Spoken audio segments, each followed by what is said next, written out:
Welcome to Authors Promotion Show, Authors Connection to Readers. I'm your host, Pantea Kalhor, Episode 5, Success Profiles with Brian Wright, writing coach, radio show host, and magazine publisher.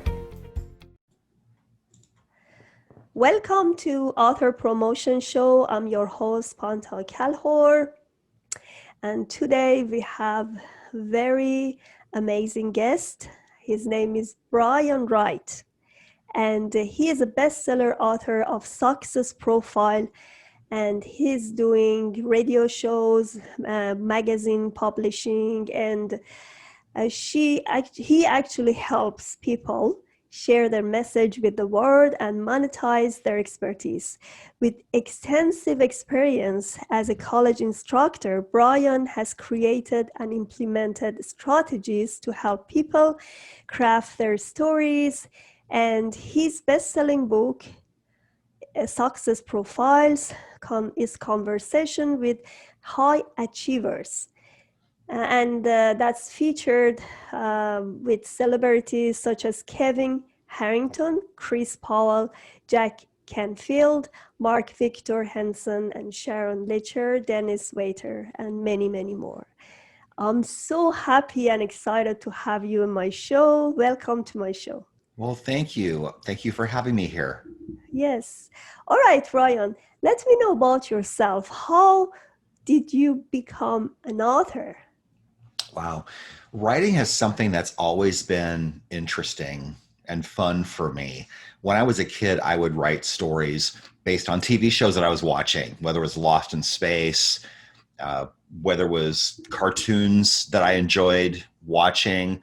I would write episodes of shows that I knew and just try and create new scenarios for those characters. Then eventually I started trying to write stories where I was creating everything myself. That was much harder. Mm-hmm. And I realized that nonfiction is really where I want to play. And so the books that I write are nonfiction in the personal development and business arenas.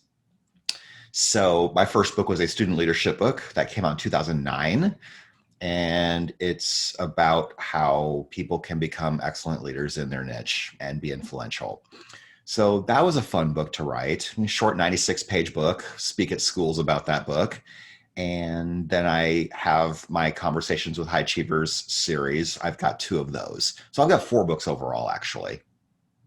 Oh, okay. I thought you only have 2. No, my student leadership book came out first. And then I did a compilation book from 3 of my episodes from my show, all centered around sales.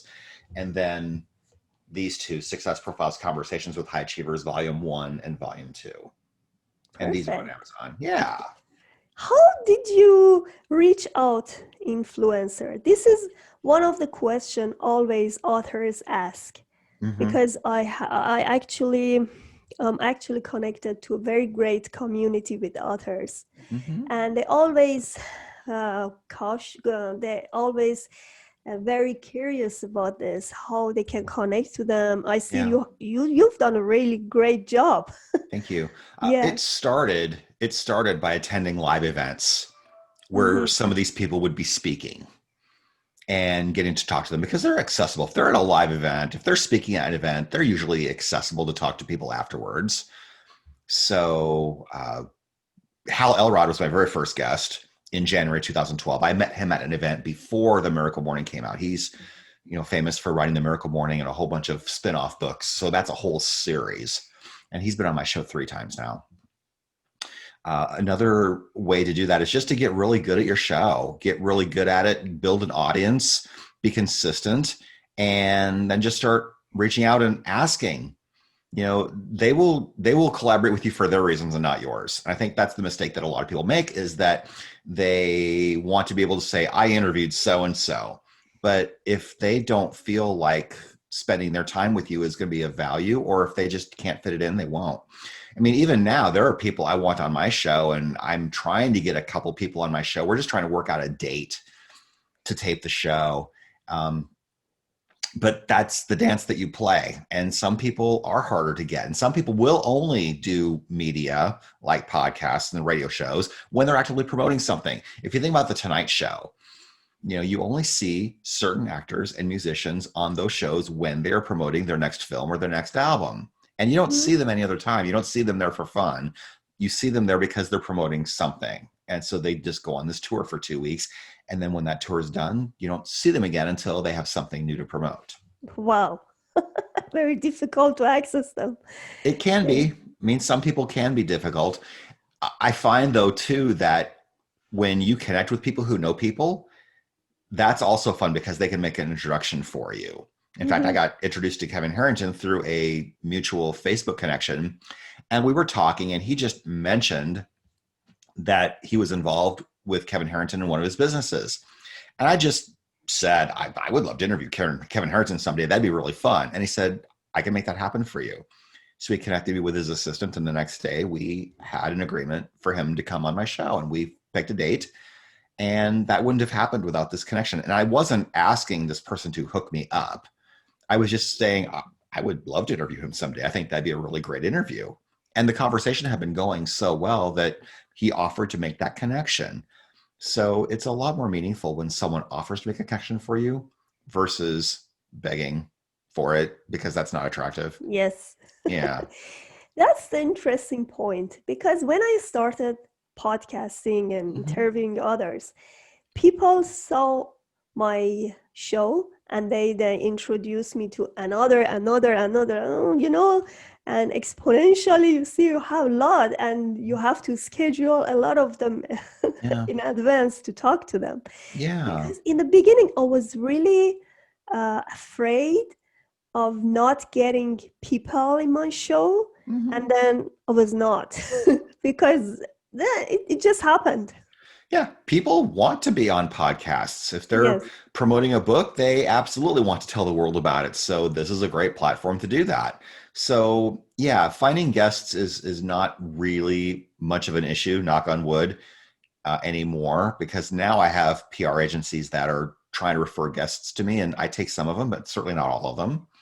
I'm booked out for weeks in advance. I'm very, very blessed to be able to say Great. that. Yeah, it's really great. So when you have a show that people want to be on, it's fantastic, and I love it. And if somebody has a scheduling conflict, I will just ask someone who I have future scheduled and ask them to come on earlier. And sometimes they can. Sometimes I tape the show in advance if someone is uh, too busy to come on the show live at 6 p.m. Eastern every Monday. So I Mhm. love doing my show on a Monday because it gives me something to look forward to. Great. Because you are very consistent. Since Mhm. 2012, you've done this. And Yeah. that's the key to success. Because I've seen a lot of authors start and then give up. Or Yeah. even podcasters. There are lots of podcasters, and I talked to so many of them, and they didn't continue. Right. I think the average podcast Yes. lasts for maybe 7 episodes. Oh, okay. No, I have a lot of more. Yeah, yeah. I mean, So I should be some lucky. people give up because they didn't really have a good plan for that. Hmm. They were doing it because it thought it was a fun thing to do, or because everyone else is doing it. That's a horrible reason to do something, by the way. Just because everyone's doing it doesn't mean everyone's right. In fact, it's sometimes it's the opposite. Brian, something interesting I tell you. Uh, First of all, you're really afraid of competitors. You said, okay, I have competitors, but I've seen everybody has it's his unique idea, unique podcast. Nothing is really similar to another one. Yeah, I don't even think about competition. All I can Yes, do is just do what I do. And if someone wants to try and chase me around, then that's their problem. I mean, I can't compare my chapter 2 to someone else's chapter 20 because that's not treating myself right. And I would encourage other people to think the same way. So yes, you can only focus on what you can do. You can't focus on what other exactly. people are doing. Yeah. Your own pace, your own Mhm. talents. Everybody is unique Yeah. and everybody has a unique message to share. Yeah. Tell me about your expertise, sharing message with the world and how you can help others to do so. Yeah.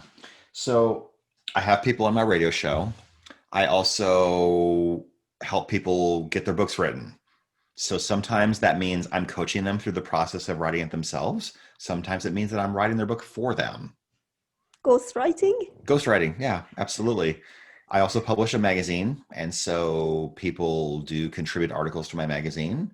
And I do special feature articles that my paying clients will want if they want a special edition of my magazine, Success Profiles Magazine, where they're branded all by themselves with no other articles, no other ads, no other noise. It's just all about that one person. And people are embracing it. They love this. Can you send us the link for your magazine? Then Yeah. if my It's audience is interested, yeah. yeah, it's successprofilesmagazine.com. Mm-hmm. Oh, you can send it to my messenger, then I have everything Okay, great. when I want to go live. All right. What do you suggest to authors, potential authors who just started their journey? I would suggest that they not be afraid of sharing their message. I think a lot of people hesitate to write their books because they don't think they have time. Well, you have to Mhm. make time. So if you commit to writing 2 pages every day, you'll have a 120-page book at the end of 2 months. Sometimes people hesitate to write their book because they aren't sure what they want to talk about. I would tell that person to ask their friends and their advisors, if I were to write a book, what would you expect me to write about? The answers might surprise you. And if everyone's saying the same thing, then that probably is a great topic for your book. So those are the two main ones. And the last one is some people just don't think they're good enough writers. Well, if you have an editor, a really good editor, that Mhm. can help. If you have a book writing coach, that can help. If you have a ghostwriter, it means you're not having to do it at all.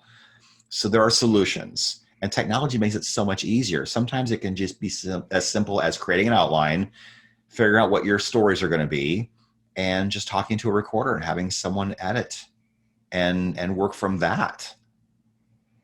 Exactly. Yes. Yeah. Because I remember my book, I had this idea back of my mind. Took me 2 years to write my first book because you have lots of blockers in your mind and you don't know the process how to publish the book. I published my first book and it didn't go anywhere, but Yeah. I got lots of opportunities to connect very nice people, right connections. And then I had my second book co-authoring with others. And that was good because I knew the process. And then it took me another year to learn exactly how to become bestseller. Then I published my first book for the second time, this time with a better editor and too much effort on it. And then I became bestseller. But then I realized what you do is having a platform and bringing people interview with you. Yeah. This is great because you are trying to build a platform that everyone loves it. Yeah. And I think being an author is not enough if you want to be consistent in selling your book, Yeah. because you have this dream of publishing your book. Then you publish it. Probably you can market it. It's so expensive if you don't know the process. And then you become bestseller. And what else? Yeah. Your book is gonna die, you know. if Hmm. you if you don't have any platform, any backend for your book, you don't go anywhere. Right. You have to have an end game in Yes. mind. And I tell my clients that all the time. Why are you writing the book? What's the purpose of writing your book? What impact do you want to have on your book, or for your book to have on the population? What do you plan on doing with this once the book is done? Are you steering people to join your email list? Are you steering them to buy something else from you? Are you steering them to hire you to speak? Are you steering them into your coaching program potentially? What is it that you want to happen because of the book? And a lot of people don't even think of that. They just want to tell their story. Okay, great. Your friends and family will buy this. Everyone also hit the who cares button. and you'll sell maybe 20 copies. Okay, great. But, what do you Makes want to happen once the book is done? And that's an important question. So start yes. with the end in mind. Robert Kiyosaki's Rich Dad Poor Dad was all about selling his cash flow game. So, I mean, he provided a ton of value and gave a lot of great information, but he really wanted you to buy his cash flow game. And he sold a whole bunch of them from his book. He had a bigger purpose for the book. It wasn't just about the book.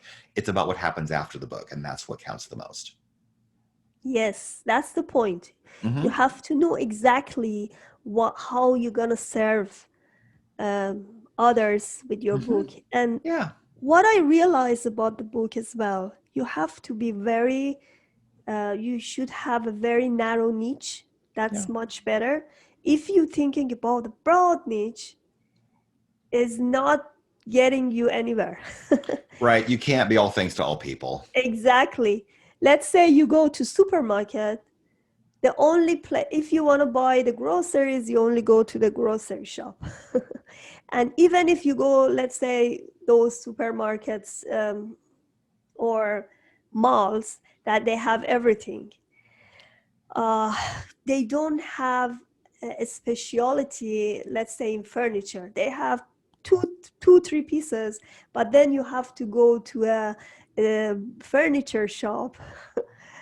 They have all the furnitures that you want, so they have lots of variety. That's the point about narrow niche, because I saw a lot of authors, they make this mistake. They don't know how. They say, okay, I'm doing this, I'm doing that, but what is your exact niche? How can you find your audience? The Mm-hmm. problem for them is that they really afraid if they cannot attract too many audience. Mm-hmm. But the point is, that's it. Even if you have that broad niche, you can't attract audience if you exactly don't know to whom you should target target with. Right, right. I Yeah. mean, you have to know who your audience is, and you have to Yes. know who you're trying to reach and who you aren't trying to reach. That's important. You can attract your crowd, but you want to repel the people that aren't a fit for you. So, do you remember your first episode for Of my your radio podcast? show? Yes.